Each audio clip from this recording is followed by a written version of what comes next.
Hello friends, कैसे हो आप सभी का स्वागत है आपके अपने YouTube channel together with maths by engineer Vikas Singh पे। फ्रेंड्स, आज के लेक्चर में हम लोग आज सीबीएसई का क्लास 10th का मोस्ट इंपॉर्टेंट क्वेश्चन जो कि रियल नंबर का है वो डिस्कस करने जा रहे हैं। फ्रेंड्स, ध्यान दीजिएगा इस क्वेश्चन को। ये क्वेश्चन एक ऐसा क्वेश्चन है, मतलब ये टॉपिक एक ऐसा टॉपिक है जिस टॉपिक से मैं गारंटी दे सकता हूँ कि इससे आपको एग्ज़ाम में क्वेश्चन ज़रूर मिलेगा। ये कंपलसरी टॉपिक है फ्रेंड्स, याद रखिएगा।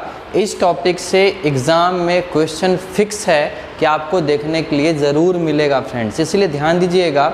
ये टॉपिक बहुत ज़्यादा इंपॉर्टेंट है, इसीलिए मैंने इस टॉपिक को मोस्ट इम्पॉर्टेंट टॉपिक के कैटेगरी में रखा है और यहाँ से क्वेश्चन आना फिक्स है फ्रेंड्स, 100% फिक्स है कि यहाँ से क्वेश्चन ज़रूर आएगा। तो चलिए देखते हैं आज का टॉपिक क्या है और इस टॉपिक में हम लोग आज क्या पढ़ने वाले हैं। देखिए फ्रेंड्स, आज के जो टॉपिक है हमारे पास, इस टॉपिक में हमारे पास एक नंबर दिया गया हुआ होगा और उसको आपको बोला जाएगा प्रूव करने के लिए कि ये एक इरैशनल नंबर है, प्रूव कीजिए। जैसे एग्जांपल के तौर पे आप देख सकते हो टॉपिक में लिखा गया है problems based on proving that a given number is an irrational number. हम लोग आज ऐसा प्रॉब्लम करने वाले हैं जहाँ पे आपको बोला जाएगा कि प्रूव कीजिए कि ये दिया गया नंबर एक इरैशनल नंबर है। एग्जाम्पल के तौर पे आपसे पूछ सकता है प्रूव कीजिए कि √2 एक इरैशनल नंबर है। कैसा क्वेश्चन हो सकता है फ्रेंड्स? आपसे बोला जा सकता है √2 एक इरैशनल नंबर है, प्रूव करो। आपसे बोला जा सकता है √5 एक इरैशनल नंबर है, प्रूव करो। आपसे पूछा जा सकता है √3 एक इरैशनल नंबर है, प्रूव करो। ठीक है ना, √7। तो इस तरह करके आपसे ढेर सारा क्वेश्चंस पूछा जा सकता है कि ये एक इरैशनल नंबर है, प्रूव कीजिए। ये आपसे प्रूव करने के लिए पूछा जा सकता है क्वेश्चन में। और कैसा हो सकता है फ्रेंड्स? तो ऐसा भी पूछा जा सकता है, ध्यान दीजिएगा। बोला जाएगा 1/√2 एक इरैशनल नंबर है, प्रूव करो।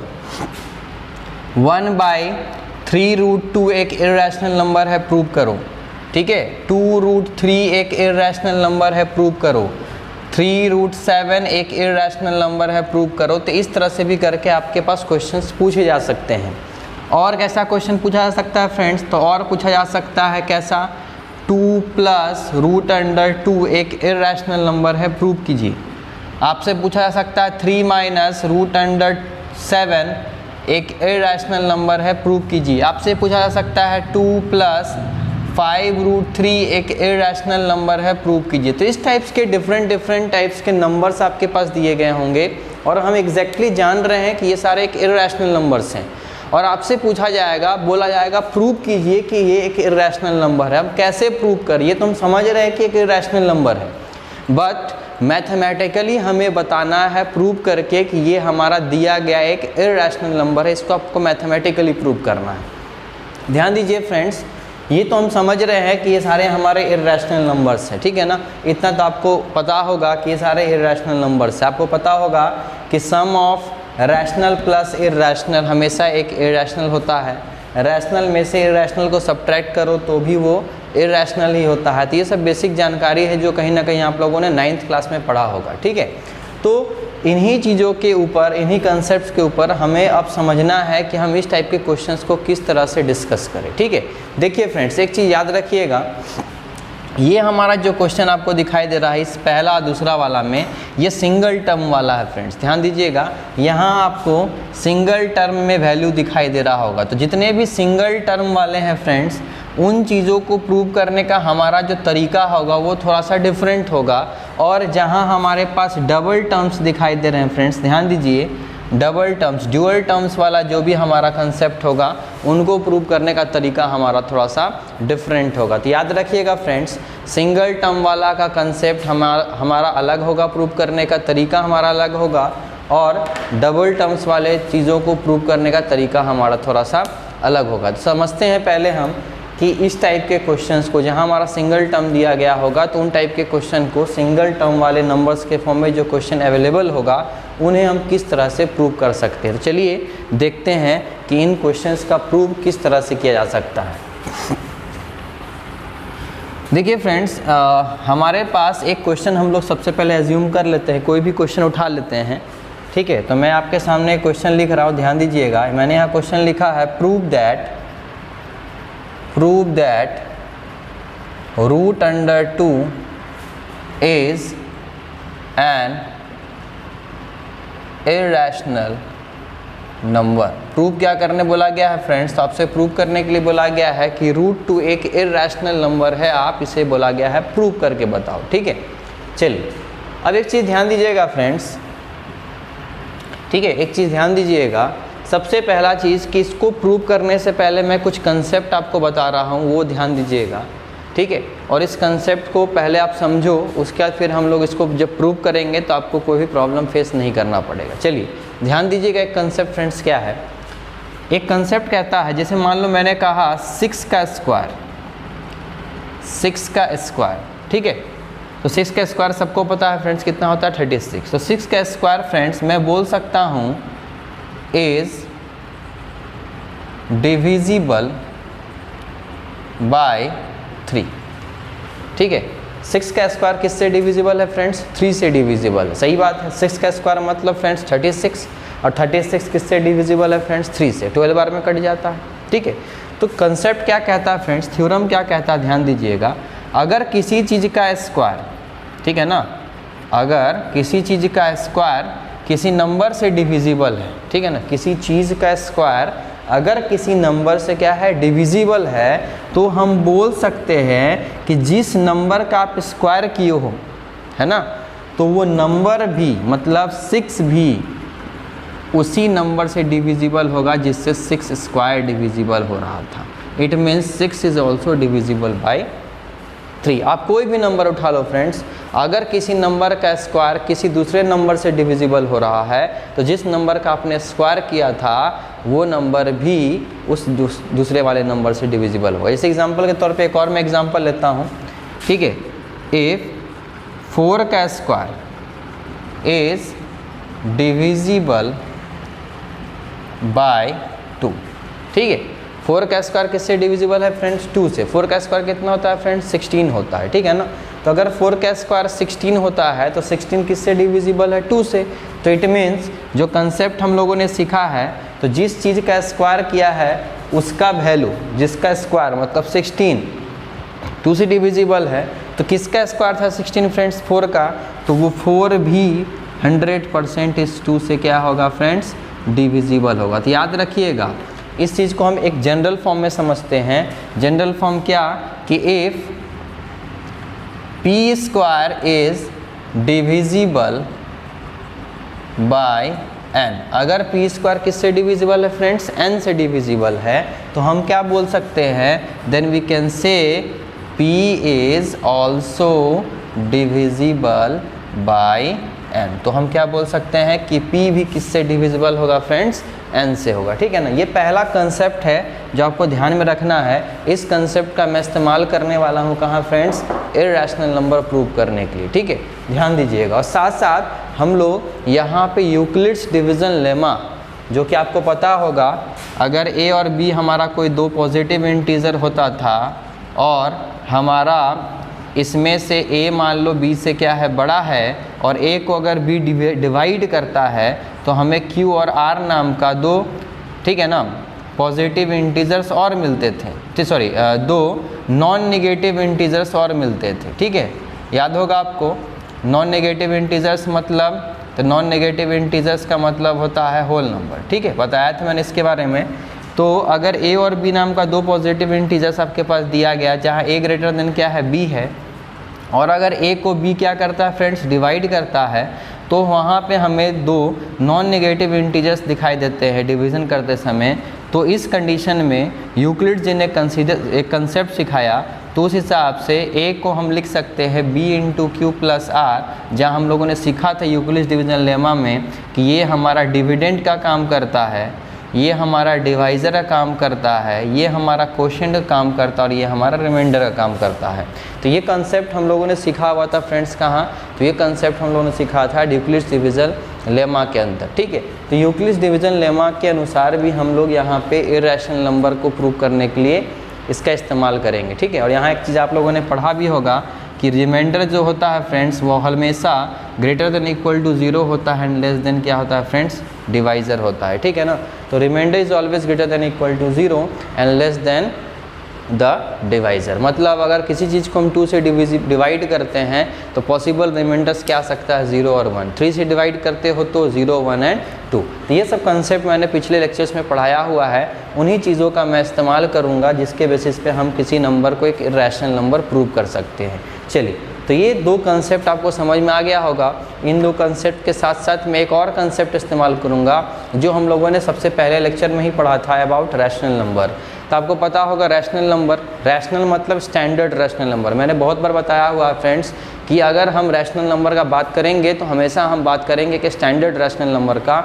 और स्टैंडर्ड रैशनल नंबर क्या होता है फ्रेंड्स, याद करो मैंने डिफ़ाइन किया हुआ है कि जो नंबर्स p/q के फॉर्म में होंगे, जहाँ p और q इंटीजर्स होगा और q कभी भी 0 के इक्वल नहीं होगा, और साथ साथ p और q का कॉमन फैक्टर जो होगा वो कॉमन फैक्टर सिर्फ और सिर्फ 1 होगा। अगर ऐसा होता है तो वो नंबर हमारा एक रैशनल नंबर कहलाता है, मतलब एक स्टैंडर्ड रैशनल नंबर कहलाता है। ठीक है ना। तो ये स्टैंडर्ड रैशनल नंबर, ये वाला कंसेप्ट और यूक्लिड्स डिवीजन लेमा, इन तीनों चीज़ों का इस्तेमाल करूंगा मैं, जिसके बेसिस पे आपको आसानी से किसी भी नंबर को जो कि एक इर्रेशनल होगा उसे आप आसानी से इर्रेशनल नंबर प्रूव कर सकते हो। चलिए फ्रेंड्स, अब इसको हम समझते हैं कि कैसे इसे प्रूव करना है। ध्यान दीजिएगा, ज़्यादा कुछ टफ नहीं है फ्रेंड्स, ध्यान दीजिएगा, कंसेप्चुअल चीज़ है। थोड़ा सा अगर आप बारीकी से समझ लेते हैं उनके कंसेप्ट को तो फिर आपको कोई क्वेश्चन दिया जाएगा आप आसानी से प्रूव कर सकते हो। चलिए देखिए फ्रेंड्स, हमें क्या करना है, ध्यान देना है आपको। जब हमें कोई इर्रेशनल नंबर प्रूव करने के लिए दिया गया हो, और ध्यान दीजिएगा कि वो नंबर एक सिंगल टर्म में अवेलेबल हो, ठीक है ना, प्लस या माइनस नाम के ऑपरेटर के साथ दिखाई ना दे, ठीक है ना। अगर वो मल्टीप्लाई बाय में है किसी के साथ, तो हम देखिए क्या करेंगे फ्रेंड्स, आपको ध्यान देना है। अगर मैं एक बार फिर से रिपीट कर रहा हूँ, अगर आपके पास कोई एक इर्रेशनल नंबर दिया गया है और वो इर्रेशनल नंबर सिंगल टर्म में अवेलेबल है, मतलब वो किसी रियल वैल्यूज़ के साथ या तो मल्टीप्लाई हो रहा है या तो किसी रियल नंबर्स को वो इर्रेशनल नंबर क्या कर रहा है, डिवाइड कर रहा है, मतलब ये रेसिप्रोकल फॉर्म में है। अगर इस फॉर्म में आपको दिखाई दे रहा है फ्रेंड्स, तो ध्यान दीजिएगा कि वो हमारा एक सिंगल टर्म वाला इर्रेशनल नंबर है और उसे हमें प्रूव करने का तरीका हमारा थोड़ा सा डिफरेंट होगा। और साथ साथ एक हमारा ऐसा नंबर हो सकता है जहां डबल टर्म्स होंगे, मतलब एक प्लस या तो माइनस नाम के ऑपरेटर के साथ हमारा रैशनल और इर्रेशनल नंबर सेपरेटेड दिखाई देगा। अगर ऐसा दिखाई देता है तो उसको प्रूव करने का तरीका हमारा थोड़ा सा डिफरेंट होगा। चलिए पहले हम इस चीज़ को समझते हैं कि अगर इस सिंगल टर्म के फॉर्म में हमारा इर्रेशनल नंबर दिया गया रहे तो उस टाइप के इर्रेशनल नंबर को हम कैसे एक इर्रेशनल नंबर प्रूव करें। ध्यान दीजिएगा, देखिए तरीका क्या है, ध्यान देना है आपको। ये तो एक √2 इर्रेशनल नंबर सबको पता है, लेकिन हमें प्रूव करके बताना है। तो देखिए फ्रेंड्स कैसे प्रूव होगा, ध्यान दीजिए। हम सबसे पहले एज्यूम करेंगे let √2 be a rational number. हम क्या एज्यूम कर लेंगे friends, let √2 be a rational number which is in the form of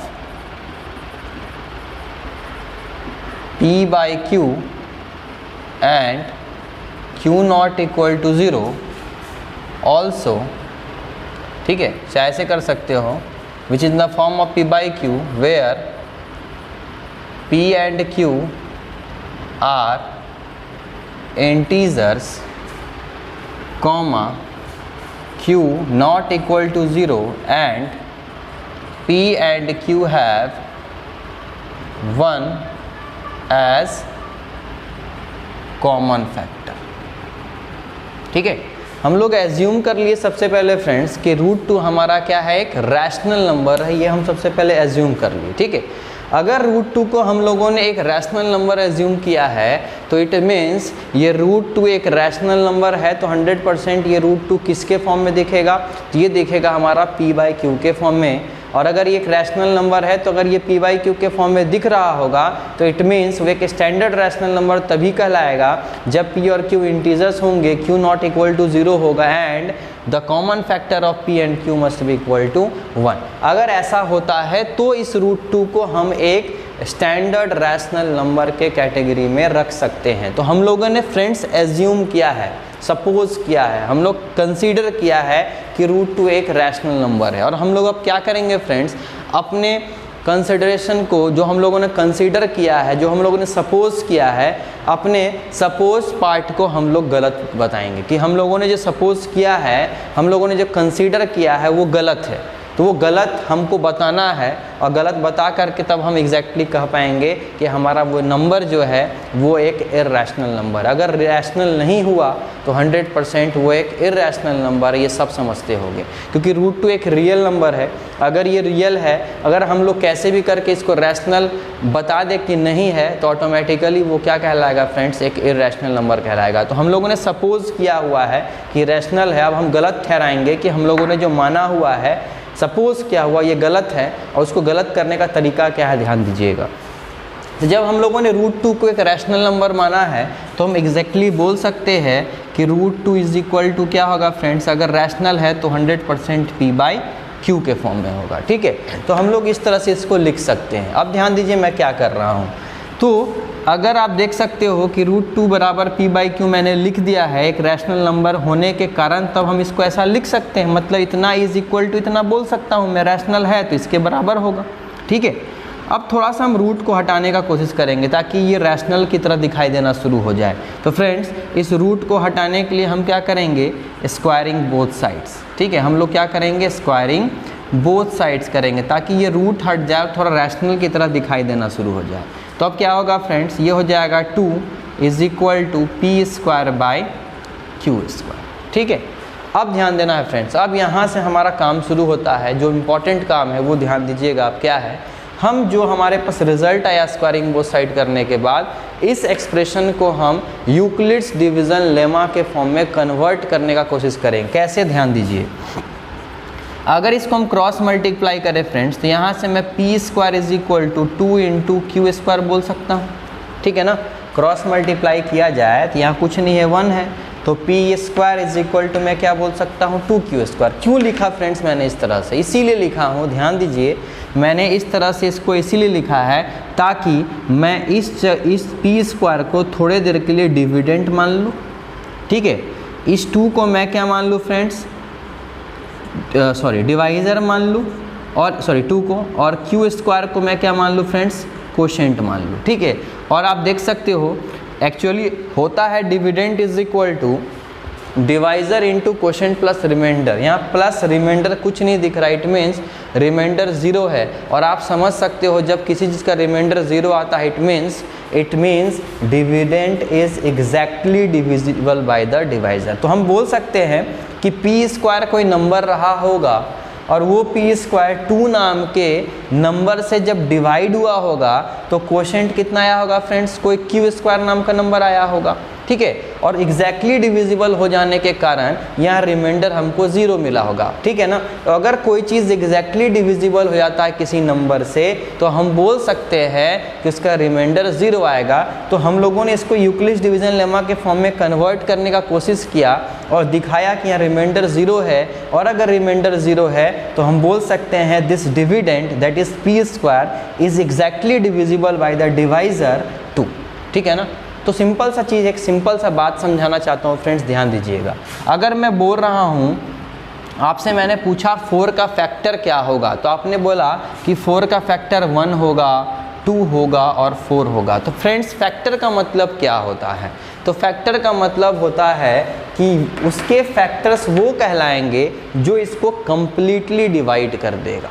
ठीक है ना, तो मैं बोल रहा हूँ 4 का फैक्टर 1, 2 और 4 तीनों है, तो इट मीन्स 1 4 को एग्जैक्टली डिवाइड कर देगा, मतलब रिमाइंडर 0 आ जाएगा। 2 4 को एग्जैक्टली डिविजिबल कर देगा, इट मीन्स रिमाइंडर 0 आएगा। 4 4 को एग्जैक्टली डिवाइड कर देगा, इट मीन्स रिमाइंडर 0 आएगा। तो आप जब फैक्टर का मतलब समझते हो कि रिमाइंडर 0 आने वाला चीज़, मतलब जो डिवाइज़र किसी डिविडेंट को पूरी तरह से काट देता है तो वो डिवाइज़र उसका क्या कहलाता है, फैक्टर कहलाता है। तो फ्रेंड्स ध्यान दीजिएगा, इस p² को 2 पूरी तरह से डिवाइड कर दे रहा है। ठीक है ना, तो सिंपल सोचो ना, 4 को अगर 2 पूरी तरह से डिवाइड कर दे रहा है तो क्या 2 उसका फैक्टर कहला रहा था ना। तो सेम वही प्रोसीजर को आप समझिए कि अगर p² को 2, डिवाइज़र है ना 2, एग्जैक्टली p² को अगर डिवाइड कर दे रहा है तो जो भी कोसेंट आ रहा होगा, ठीक है ना, तो अगर p² को 2 एग्जैक्टली डिवाइड कर दे रहा है, ये एग्जैक्टली क्यों बोल रहा हूँ मैं, बिकॉज रिमाइंडर 0 है। तो इस पी स्क्वायर को अगर 2 एग्जैक्टली डिवाइड कर दे रहा है तो मैं क्या बोल सकता हूँ फ्रेंड्स, तो मैं बोल सकता हूँ कि P square is divisible by 2, ठीक है ना। इस कंडीशन को देखने के बाद मैं क्या लिख सकता हूँ, तो मैं लिख सकता हूँ कि P square is divisible by 2, ठीक है। तो पी स्क्वायर 2 से क्या है फ्रेंड्स, डिविजिबल है। तो याद करो फ्रेंड्स, मैंने अभी एक चीज़ बताया था, जब किसी चीज़ का स्क्वायर किसी नंबर से डिविजिबल है तो वो नंबर भी उस नेक्स्ट नंबर से डिविजिबल होगा। मतलब अगर N square P square N से डिविजिबल है तो पी भी एन से डिविजिबल होगा। यह भी कंसेप्ट मैंने जस्ट थोड़ी देर पहले बताया था। तो अगर P square is divisible by 2 है फ्रेंड्स, तो मैं क्या लिख सकता हूँ, तो देयरफॉर, ठीक है, चाहे ऐसे बोल सकता हूँ यहाँ से, दिस इम्प्लाइज दैट, चाहे so P is also divisible by 2, ठीक है। अगर पी स्क्वायर 2 से डिविजिबल है फ्रेंड्स, तो 100% p भी किससे डिविजिबल होगा, तो p भी 2 से डिविजिबल होगा, ठीक है। और अगर फ्रेंड्स p 2 से डिविजिबल है, इसका मतलब अगर p 2 से डिविजिबल है, इसका मतलब तो क्या ये मैं बोल सकता हूँ फ्रेंड्स कि ये अगर √2 बराबर p बाई क्यू है, ठीक है, ध्यान दीजिएगा, और ये p हमारा क्या निकला, तो ये p बोला जा रहा है 2 से एग्जैक्टली डिविजिबल है। इट मीन्स मैं बोल सकता हूँ 2 is the factor of p। ध्यान दीजिएगा फ्रेंड्स, अगर 4 को 2 पूरी तरह से काट रहा था तो क्या 2 को हम 4 का फैक्टर बोलते थे। तो उसी तरह से अगर p नाम के नंबर को, ठीक है ना, अगर 2 एग्जैक्टली डिविजिबल कर रहा है तो 100% 2p का फैक्टर कहलाएगा। 2p का क्या कहलाएगा फ्रेंड्स, फैक्टर कहलाएगा। अगर 2p का फैक्टर कहला रहा है फ्रेंड्स, ध्यान दीजिएगा, अगर 2p का फैक्टर कहला रहा है तो हम क्या बोल सकते हैं, तो 2p को एग्जैक्टली डिवाइड कर रहा होगा, और अगर p को एग्जैक्टली डिवाइड कर रहा होगा और p मेरा डिविडेंड का काम कर रहा है, तो 2 किसका काम कर रहा है, डिवाइज़र का। और फ्रेंड्स कोशेंट हमारा कुछ और आ सकता है, इस बार हमारा कोशेंट कुछ और आएगा, तो उस कोशेंट को मैंने क्या मान लिया, c, ठीक है। तो इसको मैं मान लेता हूँ इक्वेशन नंबर 1, ध्यान दीजिएगा, सॉरी 2 मान लेता हूँ, ठीक है ना। और इसको मैं क्या मान लेता हूँ, इक्वेशन नंबर 1। क्यों कर रहा हूँ फ्रेंड्स, आपको समझ में आएगा अभी, ध्यान दीजिएगा, ठीक है। चलिए, तो p को मैंने क्या लिख दिया फ्रेंड्स, p को मैंने लिख दिया 2c, ठीक है। चलिए, जब p को मैंने 2c लिख दिया फ्रेंड्स, तो हमारे पास अब p का एक नया वैल्यू मिल गया 2 × c, और यहाँ से हमें पता चल गया कि p का फैक्टर कौन है फ्रेंड्स, 2 है। ध्यान दीजिएगा मैं क्या कर रहा हूँ, स्टेप बाय स्टेप समझिए। जब पूरा कंप्लीट हो जाएगा तो आपको एक चीज़ समझ में आएगा कि मैंने इस तरह से क्यों प्रूव किया। देखिए ध्यान से, तो p का वैल्यू अब हम क्या लिख सकते हैं फ्रेंड्स, 2c लिख सकते हैं। थोड़ा ध्यान दीजिएगा कि √2 को हम क्या लिख सकते थे फ्रेंड्स, p बाई क्यू। √2 को हम क्या लिख सकते थे, p बाई क्यू। कहाँ से, इक्वेशन नंबर 1 से, ठीक है। तो इस जगह पे, इस p के जगह पे कि मैं क्या 2c लिख सकता हूँ, ज़रूर लिख सकता हूँ। क्यों, फ्रॉम इक्वेशन नंबर 1, पहला इक्वेशन से हम इस तरह से लिख सकते हैं, ठीक है। अब ध्यान दीजिए, अगर ऐसा लिख सकते हैं तो √2 अभी भी p बाई क्यू, ये समझ लो पूरा p है, ये q अभी भी रैशनल के फॉर्म में दिख रहा है, तो हमें इसको रैशनल कन्वर्ट करना है। कैसे कन्वर्ट करेंगे, फिर से वही काम फ्रेंड्स, सेम वही काम, स्क्वायरिंग बोथ साइड्स। फिर से हम स्क्वायरिंग बोथ साइड्स कर देंगे, तो ये क्या हो जाएगा फ्रेंड्स 2, और ये क्या हो जाएगा 4c² बाई क्यू स्क्वायर, ठीक है। ध्यान दीजिएगा फ्रेंड्स, क्या कर रहा हूँ मैं, समझने की कोशिश करना आप, ठीक है। चलिए, अगर मैं फिर से क्रॉस मल्टीप्लाई करता हूँ फ्रेंड्स, तो ये हो जाएगा 4c², चाहे ऐसा भी कर सकते हो, ये 2 × 2 = 4 आपका कट जाएगा, ठीक है, 2 × 2 = 4 कट जाएगा, तो यहाँ बचेगा कितना 1। तो अगर क्रॉस मल्टीप्लाई करते हो तो हम सीधा सीधा बोल सकते हैं कि q² = 2c²। मैंने ऐसे क्यों लिखा फ्रेंड्स, मैंने ऐसा इसलिए लिखा ताकि ये यूक्लिड डिवीजन लेमा जैसा दिखाई देना शुरू हो। मतलब अगर इस q² को आप ध्यान से देखें, ये मेरा आप डिविडेंड का काम कर रहा है, ये किसका काम कर रहा है, डिवाइज़र का, और ये किसका काम कर रहा है, समझ लो कोशेंट का। सेम यही प्रोसीजर जो यहाँ लगा रहे थे, याद कीजिए। बस सिंप्लीफिकेशन आपको इस तरह से करना है कि डिविडेंड बराबर डिवाइज़र इंटू कोशेंट के फॉर्म में आपको दिखा देना है, यूक्लिड डिवीजन लेमा के फॉर्म में, ठीक है। अब ध्यान दो फ्रेंड्स, इस बार भी रिमाइंडर कितना है, 0 है। इट मीन्स हम बोल सकते हैं q² इज़ डिविजिबल बाय 2। तो यहाँ से क्या पता चला फ्रेंड्स कि क्यू स्क्वायर डिविजिबल किससे है, 2 से डिविजिबल है। ध्यान दीजिएगा फ्रेंड्स, क्यू स्क्वायर 2 से डिविजिबल है। तो जब क्यू स्क्वायर 2 से डिविजिबल है तो then Q is also divisible by 2। तो क्यू भी किससे डिविजिबल होगा, 2 से डिविजिबल होगा। अब सिंपल सा बात था सर, जब p डिविजिबल था 2 से तो 2 को हम लोगों ने बोला था p का फैक्टर, और जब q भी डिविजिबल है 2 से तो हम क्या बोल सकते हैं friends, 2 is the factor of q। 2 किसका फैक्टर होगा, q का फैक्टर होगा। अब देखिए फ्रेंड्स, ऐसा करने का रीज़न क्या हुआ। देखिए हम लोगों ने इतना करने के बाद दो चीज़ प्रूव की, दो चीज़ कैलकुलेट किया, दो चीज़ निकाला है। वो दो चीज़ क्या, पहला चीज़ कि 2 is the factor of p and 2 is the factor of q। मतलब p का फैक्टर और q का फैक्टर, दोनों का फैक्टर देख लो फ्रेंड्स, सेम चीज़ है, कौन, 2। मतलब p और q दोनों का सेम कॉमन फैक्टर कौन आ गया, 2 आ गया, ठीक है ना। अब एक चीज़ ध्यान दीजिए, अगर कोई चीज़ अगर एक रैशनल नंबर होता तो p और q का कॉमन फैक्टर क्या आता है फ्रेंड्स। अगर कोई चीज़ एक स्टैंडर्ड रैशनल नंबर होता तो उसका कॉमन फैक्टर 1 आता। यहाँ मैंने लिखा है ना कि कोई चीज़ एक स्टैंडर्ड रैशनल नंबर तब कहलाता है जब p और q का कॉमन फैक्टर क्या आता है, 1। और हम लोगों ने यहाँ क्या प्रूव कर डाला, तो हम लोगों ने यहाँ प्रूव कर डाला कि p का भी फैक्टर और q का भी फैक्टर, दोनों का कॉमन फैक्टर क्या है, 2 है। इट मीन्स आना चाहिए था कॉमन फैक्टर 1 और आ गया कितना, 2 आ गया। तो जब किसी जगह पे आपको ऐसा दिखाई दे कि हमारा p और q का कॉमन फैक्टर अदर देन 1, ठीक है ना, 1 के अलावा कुछ और आ रहा है, इट मीन्स जो हम लोग सपोज करके इतना कैलकुलेट कर रहे थे तो वो हमारा सपोजिशन क्या है फ्रेंड्स, गलत है। इट मीन्स हम लोगों ने यही फैक्टर्स के बेसिस पे ये चीज़ प्रूव कर दिया कि यहाँ पे p और q का कॉमन फैक्टर 2 आ गया है, लेकिन आना चाहिए था 1। दैट्स वाई वी कैन से √2 इज़ एन इरैशनल नंबर। √2 एक इरैशनल नंबर है, हमारा सपोजिशन क्या है फ्रेंड्स, गलत है। तो हम अब क्या लिख सकते हैं फ्रेंड्स, तो हम लोग लिख सकते हैं यहाँ पे, क्या लिख सकते हैं, देयरफॉर आवर, चाहे ऐसे बोल सकते हो, हेयर अराइज अ कॉन्ट्राडिक्शन। यहाँ क्या हो गया फ्रेंड्स, यहाँ एक कॉन्ट्राडिक्शन राइज हो गया है, that is for being a rational number the common factor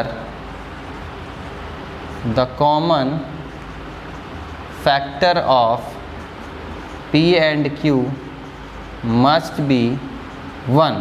ठीक है, here arise a contradiction, that is for being a rational number the common factor of p and q must be 1, but we get 2 as a common factor, but हम लोगों को 2 as a common factor मिल गया। So our supposition is wrong. इसीलिए हमारा supposition क्या है friends, गलत है। हमारा जो कंसिडर किया हुआ चीज़ था वो क्या है, गलत है। Therefore √2 is an irrational number. इसीलिए √2 हमारा क्या होगा फ्रेंड्स, एक इरैशनल नंबर होगा। तो इस तरह से हम किसी भी चीज़ को एक इरैशनल नंबर प्रूव कर सकते। तो आप देख सकते हो फ्रेंड्स, यहाँ पे हम लोगों ने 3 ही कंसेप्ट का इस्तेमाल किया। पहला, स्टैंडर्ड रैशनल नंबर होने का मतलब क्या होता है वो आपको पता होना चाहिए। दूसरा, यूक्लिड्स डिवीज़न लेमा का कंसेप्ट का इस्तेमाल किया गया है ताकि इस फैक्टर तक पहुंचा जा सके। और इसी में हम लोगों ने एक कंसेप्ट पढ़ा है, जब किसी चीज़ का स्क्वायर किसी नंबर से डिविजिबल है तो जिस चीज़ का स्क्वायर किया था वो चीज़ भी उस नंबर से क्या होगा, डिविजिबल होगा। यही 3 कंसेप्ट अगर आपको समझ में आता है तो इस कंसेप्ट के बेसिस पे हम आसानी से किसी भी नंबर को एक इरैशनल नंबर प्रूव कर सकते हैं, अगर वो एक एग्जैक्टली इरैशनल नंबर है तो। इसी जगह से अगर आपके पास √3 रहता तो आप आसानी से प्रूव कर लेते, √5 होता तो आप आसानी से प्रूव कर लेते, √7 होता तो आप आसानी से प्रूव कर लेते। तो इस √2 की जगह आप कोई भी नंबर ले लो जो कि इरैशनल नंबर है, उसको आप आसानी से प्रूव कर सकते हो। तो फ्रेंड्स आप जल्दी से इन्हें लिख लें, फिर हम लोग एक और क्वेश्चन करेंगे जहाँ पे हम किसी रैशनल नंबर से किसी इरेशनल नंबर को मल्टीप्लाई करके दिखा सकते हैं या तो डिवाइड करके देखेंगे और उसको हम प्रूव करने का कोशिश करेंगे, ठीक है। और फिर एक लास्ट में देखेंगे एक और केस जहाँ हम लोग समझेंगे कि किस तरह से एक जब एडिशन और सब्ट्रैक्शन के फॉर्म में हमारा रैशनल इरेशनल रहता है तो उसको हम कैसे प्रूव करते हैं। तो आप पहले लिख लिए फ्रेंड्स, फिर हम आगे कंटिन्यू करते हैं। चलिए फ्रेंड्स देखते हैं एक और क्वेश्चन। इस क्वेश्चन में आप ध्यान से देखिए क्या लिखा गया है। Prove that 1/√2 is an irrational number. क्या प्रूव करने के लिए बोला गया है कि 1/√2 एक इरेशनल नंबर होगा, प्रूव करना है। तो फ्रेंड्स तरीका सेम है, फिर से वही काम करेंगे हम लोग, ध्यान दीजिए क्या करेंगे। Let 1/√2 be a rational number. हम क्या ले लेंगे, मान लेंगे कि 1/√2 भी क्या है, एक रैशनल नंबर है। वेयर, शायद ऐसे कर सकते हो, which is in the form of p/q, ठीक है। Let 1/√2 be a rational number which is in the form of p/q where p and q are integers and comma q not equal to 0 and the common factor of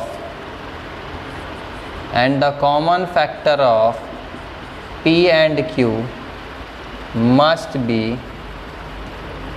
equal to 1। तो ये हम लोगों ने देखा हुआ है, ठीक है। पिछले क्वेश्चन में भी हम लोगों ने देखा था कि अगर √2 को एक इरेशनल नंबर प्रूव करना था तो इस तरह से हम लोग लिखते थे। तो वैसे ही यहाँ भी है, 1/√2 के एक इरेशनल नंबर प्रूव करना है तो 1/√2 को हम लोगों ने कंसीडर कर लिया एक रैशनल नंबर, और कंसीडर करने के बाद जो स्टैंडर्ड रैशनल नंबर का क्राइटेरिया होता है, इस क्राइटेरिया को मैंने लिख दिया। अब यही चीज़ को हम गलत प्रूव करेंगे, ठीक है ना, ध्यान दीजिए।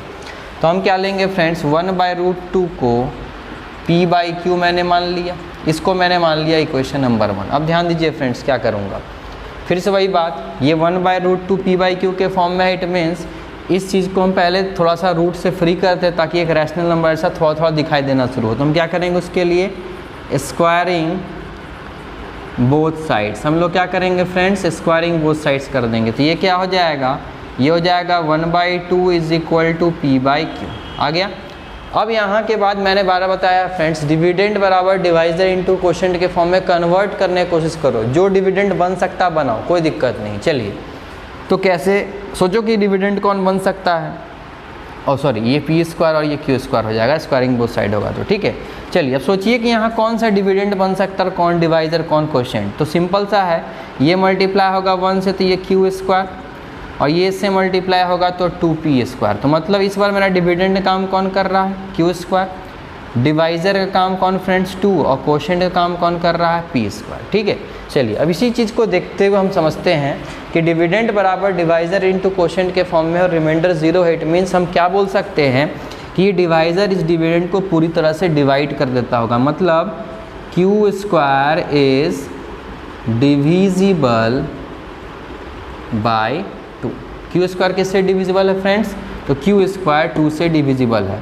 तो हम क्या बोल सकते हैं, तो देयरफॉर हम बोल सकते हैं q is also divisible by 2। तो q भी किससे डिविजिबल होगा, 2 से। सेम कंसेप्ट, q² अगर डिविजिबल है 2 से, it means q is also divisible by 2। और फ्रेंड्स जब q भी 2 से डिविजिबल है तो हम क्या बोल सकते हैं कि 2 is the factor of q, ठीक है ना। 2 किसका फैक्टर है, q का। सिंपल सा बात ध्यान दीजिएगा फ्रेंड्स। तो 2 किसका फैक्टर हो जाएगा, q का फैक्टर हो जाएगा, ठीक है। अगर 2 q का फैक्टर हो गया तो मैं क्या बोल सकता हूँ कि 2 इस q को पूरी तरह से डिवाइड कर देता होगा। डिवाइड कर देता होगा बोलने का मतलब इस बार q डिविडेंड काम कर रहा होगा, 2 डिवाइजर का, और कांस्टेंट कोई ले लेते हैं जो कि क्वोशिएंट का काम कर रहा होगा। तो इसको मैं मान लेता हूँ इक्वेशन नंबर 2, ठीक है। अब इस 2 को हम कहाँ रखेंगे, 1 में, ताकि अब p का फैक्टर के बारे में हम ढूंढ सके, ठीक है। चलिए तो अगर मैं फिर से नाउ 1/√2 इज इक्वल टू अगर p/q था फ्रेंड्स, तो इस बार मैं क्या कर रहा हूँ, q का वैल्यू पुट कर रहा हूँ 2 से, ठीक है। तो ये 1/√2 इज इक्वल टू क्या हो गया P/2C। फिर वही कहानी, ठीक है, थोड़ा सा रैशनल बनाने की कोशिश करेंगे, इसके लिए स्क्वायरिंग बोथ साइड फिर से करेंगे। तो अगर स्क्वायरिंग बोथ साइड्स करोगे फ्रेंड्स तो क्या हो जाएगा, स्क्वायरिंग बोथ साइड्स करने के बाद तो ये हो जाएगा फ्रेंड्स 1/2, ये हो जाएगा P² और ये हो जाएगा 4C²। फिर से हमें डिविडेंड बराबर divisor into quotient plus remainder, मतलब यूक्लिड्स डिवीजन लेमा लगाने की कोशिश करना। तो ये दे सकते हो 2 2 जा 4 कट रहा है, ये इधर जाएगा, ये इधर जाएगा, तो ये से मल्टीप्लाई होगा तो यहाँ 1 बचा फ्रेंड्स। तो P² इज इक्वल टू मैं क्या बोल सकता हूँ 2C²।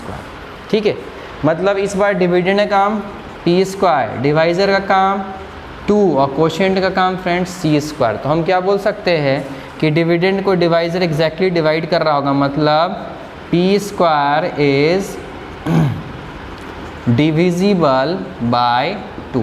ये P² 2 से क्या हो रहा होगा, डिविजिबल होगा। तो हम क्या बोल सकते हैं कि P is also divisible by 2। तो P भी किससे डिविजिबल होगा, 2 से डिविजिबल होगा। जब P भी 2 से डिविजिबल होगा फ्रेंड्स, इट मीन्स तो हम बोल सकते हैं 2 is the factor of P।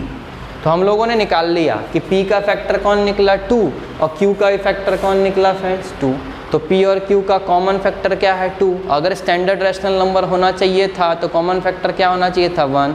तो क्या ये एक स्टैंडर्ड रैशनल नंबर है, नहीं, because common factor other than 1 आ गया। It means here arise a contradiction, that is for being a rational number the common factor of P and Q must be 1, but we get 2 as a common factor, so our supposition is wrong and हम बोल सकते हैं 1/√2 एक क्या होगा, irrational number होगा। तो इस तरह से करके फ्रेंड्स अब यहाँ 2/√3 रहता, 3/5 रहता, 2 × √2 रहता, 3 × √5 रहता।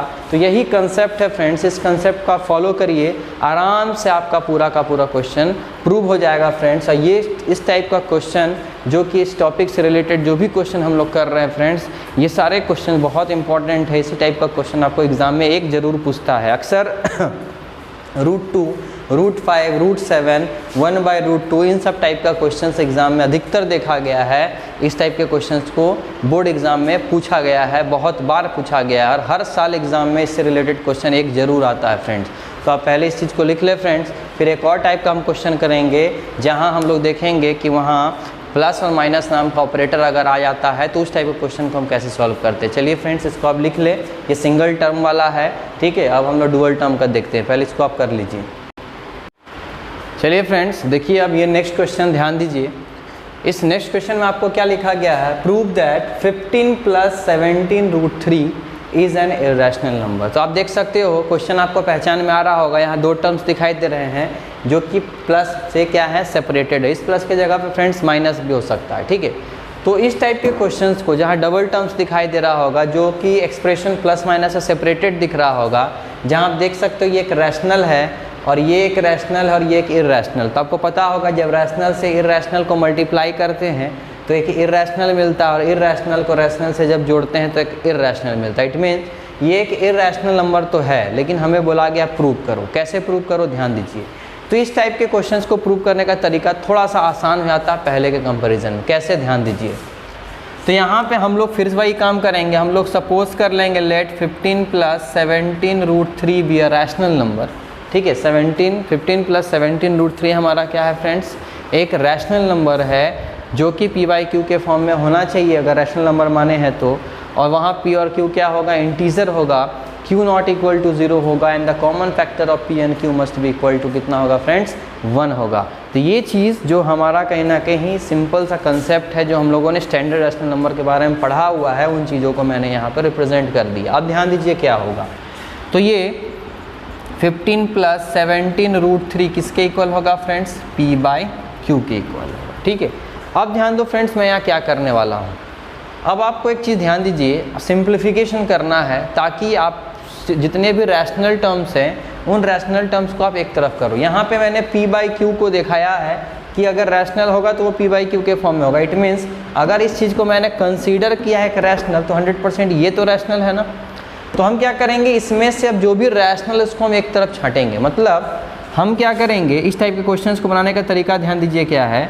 तो मैंने यहाँ पे 15 को उस तरफ भेज दिया, बिकॉज इस एक्सप्रेशन में ये 15 हमारा एक रैशनल नंबर है, तो रैशनल को रैशनल की तरफ होना चाहिए। इट मीन्स p/q माइनस 50, ठीक है। उसी तरह से फ्रेंड्स यहाँ से भी आप देख सकते हो कि ये रैशनल है और ये क्या है, इर्रेशनल है। तो हम क्या करेंगे फ्रेंड्स, ध्यान दीजिए, इस √3 को हम यहीं छोड़ देंगे और इस 17 को किधर भेज देंगे, उधर। तो क्या हो जाएगा फ्रेंड्स, तो ये हो जाएगा हमारा p/q माइनस 15/17, ठीक है। अब ध्यान दो मैंने क्या किया है, ठीक है। अब देखिए फ्रेंड्स, जब भी इस टाइप का रहेगा ध्यान दीजिएगा, बनाने का तरीका इसी तरह से होगा, हम ऐसे ही सॉल्व करेंगे। तो ये हमारा √3, इस √3 को मैंने क्या लिखा, p/q माइनस 15/17, ठीक है। अब एक चीज़ खुद गौर करो फ्रेंड्स, ठीक है, इस क्वेश्चंस को प्रूव करना है अगर, तो ध्यान दीजिए हम यहाँ पे बोल सकते हैं वी नो। अब देखिए फ्रेंड्स, आपको तो ये नहीं ना बोला गया है कि √3 को इर्रेशनल प्रूव करो, ठीक है। आपको तो बोला गया 15 + 17 √3 को इर्रेशनल प्रूव करो, ठीक है। तो इस पूरे एक्सप्रेशन में हम तो ये बोल सकते हैं ना कि ये √3 एक इर्रेशनल नंबर, ये तो हम बोल सकते हैं, क्योंकि हमें जब वो चीज़ प्रूव नहीं करने दिया गया है तो मेरे लिए वो बाय डिफ़ॉल्ट नोन चीज़ है। मतलब हम यहाँ क्या लिखेंगे, we know that √3 is N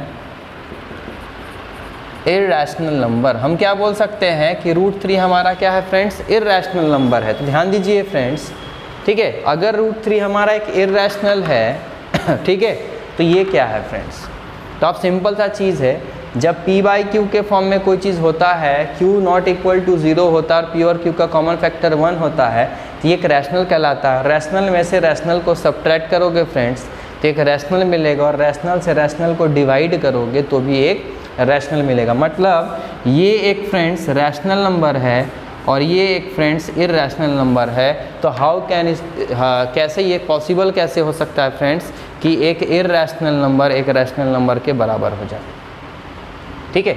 ये पॉसिबल हो सकता है क्या फ्रेंड्स, नहीं हो सकता। इट मीन्स जब हम लोग जानते हैं कि √3 एक इर्रेशनल नंबर है और यहाँ आप बता सकते हो कि रैशनल से रैशनल का सब्ट्रैक्शन होने के बाद रैशनल आ रहा है और रैशनल से रैशनल को डिवाइड करने के बाद एक रैशनल आ रहा है, तो how can be this possible that a rational number is equal to a irrational number, ठीक है। तो इट मीन्स ये कॉन्ट्राडिक्शन हो चुका है। जब ये कॉन्ट्राडिक्शन हो ही चुका है तो हम क्या बोल सकते हैं फ्रेंड्स, तब जब ये गलत हो गया ना स्टेटमेंट, इस स्टेटमेंट को जो हम लोगों ने रैशनल मान के चला था, इस पूरे चीज़ को रैशनल मान करके चला था, तो वो तो गलत हो जा रहा है। बिकॉज यहाँ पे हम लोगों ने दिखा दिया कि इस चीज़ को सिंप्लीफाई करने के बाद ये पता चला कि इर्रेशनल बराबर रैशनल, तो मतलब जो हम लोगों ने मान के शुरुआत ही किया था वो गलत है। इट मीन्स ये पूरा चीज़ को हम लोग जो रैशनल माने थे वही क्या है, गलत है। तो हम इसको कैसे लिखेंगे फ्रेंड्स, तो हम यहाँ लिखेंगे we know that √3 is an irrational number and p/q minus 15/17 is a rational number. So this is not possible that a rational number is equal to an irrational number. Possible नहीं होगा कि एक rational number irrational number का क्या हो जाए, equal. That is हम अब बोलेंगे कि √3 should not be equal to p/q minus 15/17, ठीक है, ये इक्वल नहीं होगा। तो so here arise a contradiction, यहाँ क्या हो गया फ्रेंड्स, एक कॉन्ट्राडिक्शन अराइज हो गया and our assumption is wrong, और हमारा assumption क्या हो गया फ्रेंड्स, गलत हो गया। यहाँ एक कॉन्ट्राडिक्शन आ गया, जो चीज़ सोच के चले थे वो जस्ट अपोजिट हो जा रहा, मतलब हमारा यहाँ पे कॉन्ट्राडिक्शन अराइज हो गया। और कॉन्ट्राडिक्शन अराइज होने के बाद हम ये कह सकते हैं कि हमारा जो सपोजिशन था, हमारा जो एजम्पशन था वो क्या है फ्रेंड्स, गलत है। और अगर हमारा एजम्पशन गलत है तो हम बोल सकते हैं कि जो हम लोगों ने एज्यूम किया हुआ था इसको एक रैशनल नंबर, वो गलत है। मतलब ये चीज़ एक रैशनल नहीं है, ये तो प्रूव हो गया। जब ये रैशनल नहीं है फ्रेंड्स तो सिंपल सा बात है, क्या होगा, इर्रेशनल होगा। तो therefore 15 + 17 √3 is a is an irrational number. ये क्या होगा फ्रेंड्स, एक इर्रेशनल नंबर होगा। तो इस तरह से जब भी आपके पास डुअल टर्म्स में प्लस या माइनस सेपरेटेड एक्सप्रेशन वाला क्वेश्चन रहे तो हमें इसी तरह से प्रूव करना है फ्रेंड्स, ध्यान दीजिएगा। और इसी क्वेश्चन में आपको ऐसा भी प्रूव करने के लिए दे सकता है, कैसे? आपको फर्स्ट ऑफ ऑल पहले बोलेगा कि prove that √3 is an irrational number. सबसे पहले आपको क्या बोलेगा? Prove that √3 is an irrational number, ठीक है। Later prove that 15 + 17 √3 is an irrational number. फिर आपको बोलेगा तब प्रूव कीजिए, then prove that 15 + 17 √3 is an irrational number. तो सबसे पहले आपको क्या करना पड़ेगा? √3 को एक इर्रेशनल नंबर प्रूव करना पड़ेगा, जिसका तरीका मैंने समझा दिया है, ठीक है। और जैसे ही आप √3 एक इर्रेशनल नंबर प्रूव कर दोगे तो वो प्रूव हो गया ना, तो फिर उस √3 का इस्तेमाल आप कर सकते हो यहाँ पे इसी ढंग से बताने के लिए कि √3 एक इर्रेशनल नंबर है। दैट्स वाई हम लोग यहाँ पे इस तरह से इसको प्रूव कर सकते हैं, ठीक है। अगर नहीं भी प्रूव करने के लिए दिया गया है तो बाय डिफ़ॉल्ट आप उस इर्रेशनल नंबर का इस्तेमाल कर सकते हो, यो सोच करके कि वो हमारा एक इर्रेशनल नंबर है, नोन है, हम जानते हैं, तो इस तरह से हम इसको बना सकते हैं। तो ये तरीका है फ्रेंड्स, इस तरीका से आप इन क्वेश्चंस को सॉल्व कर सकते हो। तो फ्रेंड्स इसी क्वेश्चन के साथ हमारा जो मेन टॉपिक है चैप्टर फर्स्ट रियल नंबर्स का, उसका लगभग हमारा पूरा का पूरा कंसेप्ट कंप्लीट हो चुका है। बस एक छोटा सा टॉपिक बचा हुआ है जो कि हमारा है वर्ड प्रॉब्लम, जो कि रियल नंबर से ऊपर बेस्ड आते हैं। बस वो एक वर्ड प्रॉब्लम का एक सेशन होगा, एक क्लास होगा, जहाँ पे आपका कंप्लीट करवाने के बाद ये पूरा का पूरा सेक्शन कंप्लीट हो जाएगा। तो बहुत ज़्यादा इम्पॉर्टेंट तो नहीं है वर्ड प्रॉब्लम, फिर भी मैं करवाऊँगा इस चीज़ को, बिकॉज क्वेश्चन है, आ सकता है, पॉसिबिलिटी किसी भी चीज़ का है, ठीक है ना। तो छोड़ना हमें कुछ भी नहीं है, हमें सब चीज़ पढ़ना है, ठीक है। तो ये लेक्चर आपका ओवर हो गया। नेक्स्ट लेक्चर में हम लोग जो भी वर्ड प्रॉब्लम्स है रियल नंबर्स के ऊपर, एचसीएम और एलसीएम से रिलेटेड कुछ बोल सकते हो आप, प्रैक्टिकल प्रॉब्लम्स है, रियल लाइफ एग्जांपल से जुड़ा हुआ वर्ड प्रॉब्लम्स है, तो उन चीज़ों को हम लोग करेंगे। मतलब हमारा एप्लीकेशन है जो कि एचसीएफ और एलसीएम के ऊपर बेस्ड है, तो application of HCF and LCM हम लोग पढ़ेंगे नेक्स्ट क्लास में, ठीक है। और एक क्लास और लूँगा मैं रियल नंबर्स के ऊपर, जहाँ पे कुछ हम डिफरेंट टाइप्स ऑफ क्वेश्चंस देखेंगे जो एग्जैक्टली एग्ज़ाम वगैरह के लिए बहुत ज़्यादा इंपॉर्टेंट है। आइदर वो यूक्लिड्स डिवीजन लेमा का होगा क्वेश्चन, ठीक है, या हो सकता है जो हम लोग प्रॉपर्टीज़ ऑफ नंबर्स पढ़ चुके थे उसके ऊपर बेस्ड होगा। तो कुछ क्वेश्चंस हम लोग और देखेंगे जो कि रियल नंबर्स के ऊपर बेस्ड होगा। तो 2 क्लासेज और लगेंगी, ठीक है। एक क्लास एप्लीकेशन के लिए और दूसरा क्लास हमारा some important questions which are important questions of real numbers, जो हम लोग आखिरी के लेक्चर में देखेंगे। कुछ अच्छे क्वेश्चंस जहां हमको समझना है कि उनको किस तरह से बनाना है।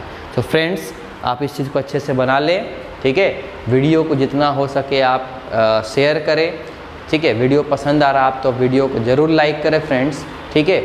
और कोशिश करें कि अपने फ्रेंड्स से शेयर करने के बाद आप बोलें उन्हें कि चैनल को आप सब्सक्राइब ज़रूर करें, ठीक है, ताकि हमारा जो क्राइटेरिया भी है चैनल का कम से कम वो फुलफ़िल हो जाए, ठीक है, ताकि हम और ज़्यादा आपके लिए लेक्चर्स प्रोवाइड कर सकें, मैक्सिमम से मैक्सिमम लेक्चर्स आपके लिए डाल सकें, ठीक है, ताकि आपको पढ़ने में कोई प्रॉब्लम फेस ना करना पड़े। So friends please like my channel, subscribe the channel, and जितना हो सके अच्छे से आप पढ़ाई करें। चैप्टर तो आपका लगभग कंप्लीट ही है, नेक्स्ट जो हम लोग स्टार्ट करेंगे फिर हम लोग बात करेंगे अगले दिन जो भी हम लोग को पढ़ना है, ठीक है फ्रेंड्स। तब तक के लिए bye bye, take care and have a nice day.